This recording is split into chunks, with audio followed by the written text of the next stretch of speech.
अरे ओ महारानी, यहाँ बेड पर बैठे बैठे आराम करना बंद कर। हम तुझे यहाँ आराम फरमाने के लिए नहीं लेकर आए हैं, इसलिए जा और किचन में रखे सारे गंदे बर्तन साफ कर, क्योंकि मैंने काम वाली बाई को आज से निकाल दिया है। अब से घर का सारा काम तू करेगी। लेकिन माँ जी, मैं घर का सारा काम कैसे कर सकती हूँ? मुझे तो कुछ दिखाई ही नहीं देता। अरे तुझे दिखाई नहीं देता तो मैं क्या करूँ? ससुराल में तो हर किसी को काम करना ही पड़ता है, फिर चाहे वो अंधी हो या लंगड़ी। उसी समय वहाँ पर वानी की नंद स्वीटी आती है और कहती है, और नहीं तो क्या भाभी, ये तुम्हारा ससुराल है, मायका नहीं, जो तुम यहाँ आराम से बैठकर रोटियाँ तोड़ोगी। इसलिए यहाँ रहना है तो काम तो करना ही पड़ेगा। स्वीटी, मुझे भी कोई शौक नहीं है बैठने का, लेकिन ऊपर वाले ने मुझे बनाया ही ऐसा है कि मैं कुछ करना भी चाहूँ तो नहीं कर सकती, क्योंकि मैं कुछ देख ही नहीं सकती। वानी की ये बात सुनकर पूर्वी को बहुत गुस्सा आता है और वो कहती है, तेरी इतनी हिम्मत तो मेरी बेटी से जुबान लड़ा रही है? अरे अंधी औरत, चुपचाप जा और घर का सारा काम कर, वरना आज तुझे पूरे दिन खाना नहीं मिलेगा। अपनी सास की ऐसी कड़वी बातें सुनकर वानी को बहुत बुरा लगता है, इसलिए वो चुपचाप उठकर लड़खड़ाते हुए रसोई में जाती है और गंदे बर्तनों को अपने अंदाज से साफ करने लगती है। लेकिन उसे कुछ दिखाई ही नहीं दे रहा था, जिस वजह से कांच की कुछ प्लेट नीचे गिरकर टूट जाती है और टूटने की आवाज सुनकर पूर्वी जल्दी से रसोई में आती है और कहती है, हे ऊपर वाले, इस अंधी ने तो मेरी इतनी महंगी डिनर की प्लेट तोड़ दी। अरे अब इसका पैसा क्या तेरा बाप भरेगा? पूर्वी की ऐसी बातें सुनकर वानी बहुत घबरा जाती है और कहती है, मुझे माफ कर दीजिए माँ जी, मैंने ये सब जानबूझकर नहीं किया, मुझे दिखाई ही नहीं दिया। उसी समय वहाँ पर वानी की नंद स्वीटी भी आ जाती है और वो कहती है, देख लिया ना माँ, इस अंधी औरत को अपने घर की बहू बनाकर। अरे ये तो आए दिन कोई न कोई चीज का नुकसान करती ही रहेगी, इसलिए आज तो इसे सबक सिखाना ही होगा। इतना कहकर स्वीटी चिमटे को गरम करके वानी के हाथों पर लगा देती है और वानी दर्द से चिल्ला उठती है। और ऐसे ही हर रोज वानी पर दोनों माँ बेटी मिलकर अत्याचार करती रहती है। तभी एक दिन जब वानी योगेश को इन सारी बातों के बारे में बताती है, तो योगेश उसका साथ देने की बजाय अपनी माँ और बहन का पक्ष लेने लगता है। और इस दिन वानी को पता चल जाता है कि यहाँ हर कोई उसका दुश्मन है, कोई भी उसका हमदर्द नहीं है। और उस दिन से वानी के ऊपर वो लोग पहले से भी ज्यादा अत्याचार करना शुरू कर देते हैं। और ऐसे ही कुछ दिनों के बाद योगेश अपनी माँ से कहता है, माँ, मैं आपकी शर्त के अनुसार उस अंधी लड़की से शादी करने के लिए तैयार हो गया था, लेकिन आपको तो पता है ना कि मैं किसी और से प्यार करता हूँ और अब मैं उससे शादी करना चाहता हूँ। मुझे पता है बेटा, लेकिन तुझे शादी करने से पहले इस अंधी वानी का कुछ करना होगा। उसी समय स्वीटी कहती है, भैया मेरे पास इसके लिए भी एक बहुत अच्छा आइडिया है, आप कहो तो मैं बताऊं। इतना कहकर स्वीटी सबको अपना आइडिया बताती है और उसका आइडिया सुनकर योगेश बहुत खुश हो जाता है। और अगले दिन सुबह वानी को जू में घुमाने के बहाने वो वानी को एक घने जंगल में लेकर जाता है, जहाँ कई सारे जंगली जानवर रहा करते थे। लेकिन तभी वानी को वहाँ पर कुछ ठीक नहीं लगता और वो कहती है, सुनिए, ये आप मुझे कहाँ लेकर आए हो? यहाँ तो बहुत सन्नाटा है, क्या यहाँ पर कोई इंसान नहीं है क्या? अरे ये तुम कैसी बातें कर रही हो? यहाँ पर तो कितने सारे लोग हैं, लेकिन जब तुम्हें दिखाई ही नहीं देता तो तुम्हें कैसे पता चलेगा? इसलिए तुम बस यहीं पर रुको, मैं अभी आता हूँ। इतना कहकर योगेश वहाँ से चला जाता है और वाणी बेचारी जंगल के बीचों बीच अकेली खड़ी होती है। और ऐसे ही देखते शाम हो जाती है, लेकिन योगेश अभी तक वापस नहीं आता। तो वाणी बहुत ज्यादा घबरा जाती है और जोर जोर से रोने लगती है और कहती है, हे ऊपर वाले, ये क्या हो रहा है और क्यों मेरे पति मुझे यहाँ छोड़कर चले गए? क्योंकि मैं अंधी हूँ, लेकिन इसमें मेरी क्या गलती है जब आपने मुझे बनाया ही ऐसा है। वाणी ये सब सोचकर जोर जोर से रोने लगती है कि तभी उसके पास एक छोटी बच्ची रोते हुए आती है और कहती है, दीदी मेरे हाथ में चोट लग गई है, मुझे बहुत दर्द हो रहा है, प्लीज मेरी मदद कीजिए। उस बच्ची की आवाज सुनकर वाणी अपना दुख भूलकर उसकी मदद करने लगती है। तभी वो अपनी साड़ी में से कपड़ा फाड़कर उस बच्ची के हाथ पर बांध देती है, जिसके बाद वो बच्ची अचानक से एक सुंदर सी परी में बदल जाती है और कहती है, वाणी तुम एक बहुत ही अच्छी इंसान हो, इसलिए मैं बस तुम्हारी परीक्षा ले रही थी और तुमने ये साबित कर दिया कि अगर इंसान किसी की मदद करना चाहे तो उसे आँखों की जरूरत नहीं पड़ती, बल्कि उसका मन अच्छा होना चाहिए। इसलिए अब मैं तुम्हारी मदद करना चाहती हूँ, तो बताओ तुम्हें मुझसे क्या चाहिए? मैं आपसे बस इतना चाहती हूँ कि आप मेरी इन अंधी आँखों को ठीक कर दीजिए, जिससे मैं भी इंसानों का असली चेहरा देख सकूं। वाणी के इतना कहते ही परी उसे अपनी जादुई शक्तियों से एक जादुई लहंगा देती है और कहती है, ये लो वाणी, ये एक जादुई लहंगा है, इसे पहनते ही तुम्हारी आँखों की रोशनी वापस आ जाएगी और तुम्हारे ऊपर आने वाली सारी मुसीबतों से ये तुम्हारी मदद करेगा। उस परी के इतना कहते ही वाणी वो जादुई लहंगा पहन लेती है और उस लहंगे को पहनते ही वाणी की आँखों की रोशनी वापस आ जाती है और वो बहुत ज्यादा खुश हो जाती है। फिर वो परी का धन्यवाद करके अपने घर वापस आ जाती है, लेकिन घर पहुंचते ही वो देखती है कि उसके पति ने किसी दूसरी लड़की से शादी कर ली है और वो लोग भी वाणी को जिंदा देखकर बहुत ज्यादा हैरान हो जाते हैं। अरे मनहूस, तो वापस कैसे आ गई? तुझे तो मेरा बेटा जंगल में छोड़कर आ गया था ना? उन सब की ये बातें सुनकर वाणी मुस्कुराते हुए कहती है, मुझे पता है कि तुम लोग मुझे मारना चाहते थे और तुमने ये शादी भी पैसों के लालच में आकर की थी, लेकिन अब मुझे सब कुछ पता चल चुका है और अब मैं सब कुछ देख भी सकती हूँ, इसलिए अब मैं तुम लोगों को नहीं छोड़ूंगी। वाणी की ये बातें सुनकर वो लोग जोर जोर से हंसने लगते हैं, पर वो लोग जैसे ही वाणी को मारने के लिए आगे बढ़ते हैं, वैसे ही वाणी के जादुई लहंगे से बिजली के झटके निकलने शुरू हो जाते हैं और बिजली के झटके लगने की वजह से वो लोग वहीं पर अपना दम तोड़ देते हैं, जिसके बाद वाणी को उन लोगों से आजादी मिल जाती है और फिर वो अपने माता पिता के पास आकर हंसी खुशी से उनके साथ रहने लगती है।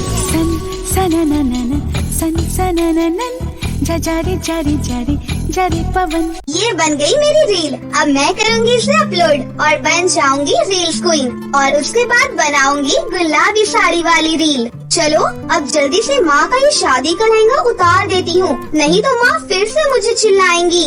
आरुषि ये सब बोल ही रही थी कि तभी उसकी माँ वहाँ पर आ जाती है और बोलती है, अरे ये क्या, तूने अब मेरा लहंगा निकाल लिया? जब देखो कभी साड़ी तो कभी लहंगा निकाल कर रील बनाती रहती है। चल अब जल्दी से इसे उतार कर वापस रख दे, नहीं तो ये खराब हो जाएगा। अरे माँ, आपको नहीं पता आजकल नया अशोक का ट्रेंड चल रहा है, उसमें सभी लोग दुल्हन की तरह तैयार होकर रील बनाते हैं, तो इसीलिए मैंने आपका लहंगा पहना। बस यही रील बनाकर फोन के आगे 10 तरह के मुंह बनाने आते हैं, लेकिन एक कप चाय तक बनानी नहीं आती तुझे। तेरी शक्ल देखकर तेरे ससुराल वाले अपना पेट भरेंगे क्या? अरे माँ क्या हुआ? खाना बनाने के लिए एक नौकरानी भी तो आ सकती है ना? अरे शर्म कर ले, शादी है 2 दिन में तेरी, तुझे तो खाना भी तक बनाना नहीं आता। चल मेरे साथ, तुझे खाना बनाना सिखाऊं। और हाँ रुक जरा, कुछ है तेरे लिए। ये ले पकड़ अपने शादी का लहंगा, अब इसे संभाल कर रख दे। अरे वाह माँ, मेरा लहंगा आ गया। ये तो वही लहंगा है जिसे पहनने के लिए मैं कब से बेकर आ थी। आखिरकार आपने मेरे लिए लहंगा बनवा ही लिया। अब एक स्पेशल सीरियल इस पर भी बनाऊंगी। अरे नालायक, अभी से मत पहनना ये लहंगा, अभी से खराब हो जाएगा नहीं तो। ये तेरी शादी के लिए है ना कि रील बनाने के लिए? अरे माँ, आपने वो गाना सुना नहीं है क्या? ये मेरा लहंगा बड़ा है महंगा, इसे न हाथ लगा। तभी गहना लहंगा बदलवा कर आरुषि को पकड़कर उसे किचन में लाती है और कहती है, जब देखो तब ड्रामे करती रहती है। चल अब चुपचाप से खाना बना और रील वील का चक्कर छोड़ दे, समझी? नहीं, मुझे नहीं सीखना माँ। चल दाल बना और उसमें हल्का सा नमक और हल्दी डाल। तभी आरुषि दाल में नमक और हल्दी डालती है और गैस पर रख देती है। माँ, मैंने दाल रख दी। अब कुछ देर में 2-3 सीटियाँ आएंगी और ये दाल पक जाएगी। चल अब मैं कपड़े धोने के लिए जा रही हूँ। इतना बोलकर गहना वहाँ से चली जाती है और आरुषि मन ही मन कहती है, 10-15 मिनट में तो एक सीटी आएगी, क्यों ना तब तक मैं अपना लहंगा पहनकर एक रील बना लूं। हाँ ये सही रहेगा, माँ को पता भी नहीं चलेगा। ऐसा कहकर आरुषि अपना नया लहंगा पहनकर रील बनाने लगती है। पागल करते तुझे मोरनीशी चाल, गुलाबी साड़ी आणि लाली लाल लाल। यह आरुषि गाने पर नाच ही रही थी कि तभी उसकी माँ उसे आवाज देती है। हे भगवान, सारी दाल जला दी, किचन में तो है ही नहीं, फिर कहाँ चली गई? ये सुनकर आरुषि के रोंगटे खड़े हो जाते हैं और वो डर जाती है। अरे बाप रे, ये क्या हो गया मुझसे? मैं तो दाल के बारे में एकदम भूल ही गई थी और दाल जल गई। अब तो माँ मुझे छोड़ेंगी नहीं। आरुषि डर की वजह से जल्दी जल्दी किचन में जाने लगती है कि तभी किसी चीज में उसका लहंगा फंस जाता है और वो गिर जाती है। फंसने की वजह से वो लहंगा भी फट जाता है। गई भैंस पानी में, अब इस दाल की वजह से मेरा लहंगा भी फट गया। अब तो माँ मुझे और भी ज्यादा सुनाएंगी। शादी में अब बस 2 दिन बचे हैं, लेकिन सच में मुझे खाना बनाना तो आता ही नहीं। मर गई अब तो मैं, माँ मुझे अब तो बहुत मारेंगी। ये सब सोचकर आरुषि वही डर से कांप रही थी कि तभी वहाँ पर आरुषि की माँ आ जाती है और आरुषि को सुनाने लगती है। लेकिन आरुषि का फटा हुआ लहंगा देखकर वो उस पर और भी ज्यादा गुस्सा करने लगती है। बस इसी की तो कमी थी, 1 रुपया भी नहीं है मेरे पास तुझे कोई चीज दिलाने के लिए। अब तो इसी लहंगे में शादी करना। आरुषि की माँ काफी देर तक उसे सुनाती रहती है, जिससे आरुषि टेंशन में आ जाती है और फिर वो अपने लहंगे को सही करवाने के लिए चली जाती है कि तभी वो रास्ते में देखती है कि सामने से एक बूढ़ी औरत आ रही है जो कि अंधी है और उसके सामने से एक गाड़ी आ रही है। वो औरत उससे टकराने ही वाली होती है कि तभी आरुषि दौड़कर आती है और उस औरत को बचा लेती है और गाड़ी आगे चली जाती है। दादी जी, आप ठीक तो है ना? आपको कहीं लगी तो नहीं? अभी आपका कार से एक्सीडेंट हो जाता। अरे नहीं बेटा, मैं बिल्कुल ठीक हूँ। तुम्हारा बहुत बहुत धन्यवाद। क्या करूँ, अंधी हूँ ना बेटा, तो कुछ पता ही नहीं होता। मेरे पास तुम्हें देने के लिए कुछ और तो नहीं है बेटा, लेकिन ये लो, तुम ये रख लो। ऐसा कहकर वो बूढ़ी औरत आरुषि को एक थैला दे देती है। अरे नहीं नहीं, मुझे कुछ भी नहीं चाहिए। अरे बेटी, तुम्हारी शादी होने वाली है और तुम्हें इसकी जरूरत पड़ेगी। इतना बोलकर वो बुढ़िया वहाँ से चली जाती है और आरुषि वो थैला लेकर आगे चली जाती है कि तभी वो कुछ सोचती है। अरे पर उस बूढ़ी अम्मा को कैसे पता कि मेरी शादी होने वाली है? उसके बाद जब आरुषि उस दिशा में जाती है जहाँ वो बुढ़िया गई थी, लेकिन वहाँ पर कोई भी नहीं होता फिर आरुषि घर पर वापस आ जाती है। जब वो उस थैले में देखती है तो उसे थैले में अपने लहंगे जैसा ही एक लहंगा मिलता है, जिसे देखकर वो बहुत ज्यादा खुश हो जाती है। वो औरत पक्का कोई भगवान का भेजा हुआ फरिश्ता या भगवान होंगे, तभी उन्हें मेरी शादी के बारे में पता था और उसने सेम टू सेम मुझे मेरे वाला लहंगा ही दे दिया।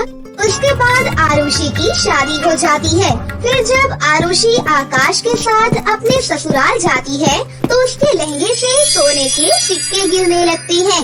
ये देखकर सभी लोग हैरान रह जाते हैं। अरे भाभी, आप लहंगे में सोने के सिक्के लटका कर आई थी क्या, जो आपके लहंगे से सोने के सिक्के गिर रही हैं? आरुषि अपनी ननद को कोई भी जवाब नहीं देती। फिर जैसे ही वो एक और कदम रखती है तो उसके लहंगे से और भी सोने के सिक्के गिरने लगते हैं। ये देखकर आकाश कहता है, आरुषि, मैं जानता हूँ कि तुम्हें लहंगे का बहुत शौक है। कहीं तुमने अपने लहंगे में सोने के सिक्के तो नहीं लगवा दिए जो एक एक करके ये गिर रहे हैं? अरे नहीं आकाश, ऐसा कुछ भी नहीं है। पता नहीं ये कहाँ से गिर रहे हैं। वही तो मैं कह रही हूँ, लगता है कि हमारे घर में लक्ष्मी प्रकट हुई है, जिसके हर कदम से सोने के सिक्के बरस रहे हैं। ये सब देखकर आरुषि सोच में पड़ जाती है और मन ही मन कहती है, ये क्या हो रहा है? कहीं ये सब इस लहंगे की वजह से तो नहीं है? लगता है ये लहंगा जादुई है, इसीलिए ये सब हो रहा है। अरे हमारी बहू ने तो आते ही हमें अमीर बना दिया। मेरी बहू से कोई भी काम नहीं करवाएगा। मेरी बहू एकदम से रानी बन के रहेगी। ये सब सुनकर आरुषि मन ही मन कहती है, मैं तो उससे बिल्कुल ही बच गई, जो मुझे बिल्कुल भी नहीं आता था। इस लहंगे ने तो कमाल ही कर दिया। अब मुझे कभी भी खाना नहीं बनाना पड़ेगा। फिर आरुषि अपनी सास से कहती है, ठीक है माँ जी। अरे वाह मेरी जान, तूने तो आते ही सबका दिल जीत लिया। तुम्हें तो कोई काम नहीं करना पड़ेगा। मैंने कहा था ना, तुम्हें रानी बनाकर रखूंगा। अरे रानी तो मैं खुद की वजह से बनकर रहूंगी। अरे शादी तो मुझसे ही करी है ना। अरे अब लड़ना बंद करो और अपने कमरे में जाओ। फिर क्या, उस दिन के बाद से आरुषि अपने पति और जादुई लहंगे के साथ हंसी खुशी से रहने लगे हैं। आज की ये कहानी। नोएडा के एक शहर में एक छोटे से गांव में जिया नाम की एक लड़की रहती थी। वो बहुत पढ़ी लिखी थी, लेकिन उसके सांवले रंग की वजह से उसकी माँ उसकी शादी को लेकर बहुत परेशान थी। लड़के वाले आते और जिया के सांवले रंग और दहेज के कारण बात अधूरी छोड़कर ही वापस चले जाते थे। पिछले 2 साल से उसने स्कूल में पढ़ाना शुरू कर दिया था। अब वो पूरे 24 साल की हो चुकी थी। एक दिन जिया की क्लास फ्रेंड पूजा उससे आकर कहती है, जिया, क्या तूने अपनी शादी के बारे में नहीं सोचा क्या? मेरे सोचने से क्या होता है, कोई ढंग का लड़का भी तो मिलना चाहिए ना, वरना ऐसे ही रहूंगी। जिया, अगले हफ्ते मेरी बहन ट्विंकल की शादी है। ये रहा शादी का कार्ड। तुम्हें मेरी बहन की शादी में जरूर आना है। और हाँ, आज से 3 दिन बाद हल्दी है। हल्दी पर सभी लोग पीला लहंगा पहन रहे हैं, तो तुम्हें भी पीला लहंगा पहन कर आना है, ठीक है? बाप रे, शादी है या फिर कोई फिल्म की शूटिंग? हाँ, आजकल तो सब ऐसा ही होता है। मैं आज से छुट्टी पर रहूंगी, तो तुम जरूर आना, ठीक है? अब मैं चलती हूँ, ओके बाय। फिर जिया घर आते वक्त रास्ते में सोच ही रही थी कि आखिर उसकी फ्रेंड की बहन की शादी के लिए उसे 2 लहंगे खरीदने पड़ेंगे। अरे नहीं, मैं इतना पैसा बर्बाद नहीं कर सकती हूँ। फिर जिया जब घर पर आती है तब उसकी माँ उससे बोलती है, अरे जिया बेटी, क्या हुआ? तुम्हारी तबीयत तो ठीक है ना? हाँ, सब ठीक है। आपको पता है माँ, पूजा ने अपनी बहन की शादी में मुझे बुलाया है, पर मैं कैसे जाऊँ? हल्दी में पीला लहंगा और शादी में अलग लहंगा पहनना है। मैं इतने लहंगे कहाँ से लेकर आऊँगी माँ? जिया, मेरे पास पीले कलर का बनारसी लहंगा है, तुम उसे ही पहन लेना। कोई नया लहंगा पहनने की जरूरत थोड़ी ना है। हाँ माँ, तुम बिल्कुल सही कह रही हो। माँ, चलो इसे ड्राई क्लीन करवा लेते हैं। फिर अगले दिन जिया और उसकी माँ ने उस लहंगे को ड्राई क्लीन करने के लिए दे दिया। और 2 दिन के बाद जब वो दोनों उस लहंगे को लेने के लिए गयी, उस दुकान की मालकिन ने पूरी दुकान ढूंढ ली, पर जिया का लहंगा उसे कहीं नहीं मिला। जिया को अगले दिन शादी में जाना था।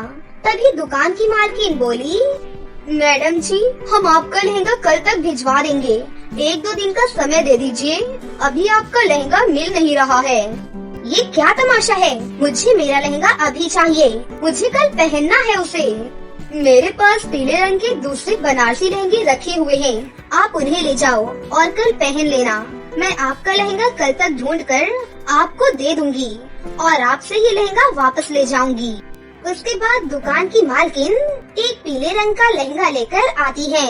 चलो ठीक है, आप मुझे यही दे दीजिए। फिर वो लहंगा लेकर दोनों माँ बेटी वहाँ से घर वापस आ गयी। घर आकर जिया ने उस पीले लहंगे को पहन लिया और जब वो आईने में खुद को देखती है तो वो हैरान हो गई और वहीं से चिल्लाई, माँ माँ इधर आओ माँ। तभी उसकी माँ जल्दी से उसके पास आई।